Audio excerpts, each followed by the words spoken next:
Everyday now, what's the happen? My girlfriend, no, it was smart, you know. You see nowadays,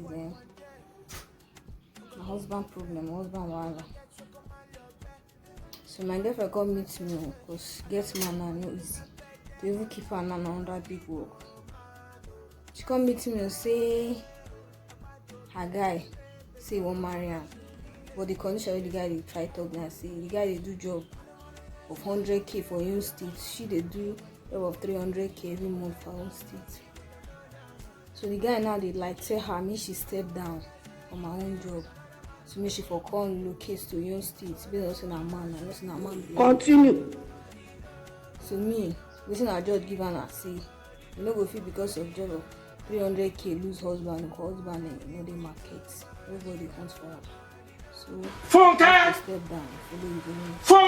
Me, I don't know whether na the right thing so she dey do, or na the wrong thing. You see this period things hard. So we will judge whether the guy too safe, whether the brain too work well, or whether the babe too brain dey work well, or even me wey dey talk safe. So una judge am, una try, una if na una wetin una advice.